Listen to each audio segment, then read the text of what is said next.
കശാപ്പ് കട എവിടെയും കശാപ്പ് കട എന്നാണ് പറയണത്. നമ്മൾ രാത്രി കഴിക്കാൻ ഇറങ്ങിയതാണ്. ഹോട്ടലിൻ്റെ അടുത്തുള്ളൊരു റെസ്റ്റോറൻ്റാണ്. ഇവിടെ എന്ന് വെച്ചാൽ ഇറച്ചി ഇങ്ങനെ കട്ട് പീസായിട്ട് വെച്ചിട്ടുണ്ട്. നമ്മുടെ ലൂലുലൊക്കെ വയ്ക്കൂലേ, അതുപോലെ ഇത് പാർട്ടായിട്ട് ഇങ്ങനെ കട്ട് ചെയ്ത് വെച്ചിട്ടുണ്ട്. നമ്മൾ ചൂണ്ടിക്കാണിക്കുന്നത് എടുത്ത് അവർ ഗ്രില്ല് ചെയ്ത് തരും. അപ്പോൾ ഈ കശാപ്പ് കടയുടെ ഒരു പ്രത്യേകത എന്ന് വെച്ചാൽ നമ്മുടെ മുമ്പ് വെച്ചിട്ടാണ് ഇവർ മീറ്റ് പ്രിപ്പയർ ചെയ്യണത്. ഇതെല്ലാം ഇങ്ങനെ കട്ട് ചെയ്ത് വെച്ചിട്ടുണ്ടാവുള്ളൂ. അപ്പോൾ അതൊന്ന് പ്രിപ്പയർ ചെയ്യണത് നമ്മുടെ മുമ്പിൽ വെച്ചായിരിക്കും.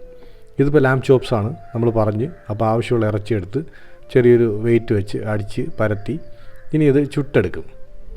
കുറച്ച് മുളകൊക്കെ അവിടെ ഇട്ട് ചൂടാക്കുന്നുണ്ട്. നമ്മൾ പറഞ്ഞത് മീഡിയം ടു വെൽ ഡൺ ആണ്. അപ്പോൾ ഇറച്ചിയുടെ അകമൊക്കെ ഒത്തിരി വെന്തിരിക്കും.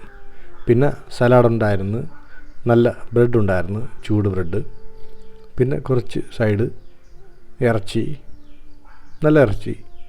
അപ്പോൾ തുർക്കിയിലെന്ന ഇറച്ചിയുടെ വിശേഷങ്ങൾ ഇനിയും ഉണ്ട് കേട്ടോ. അത് അടുത്ത വീഡിയോയിൽ.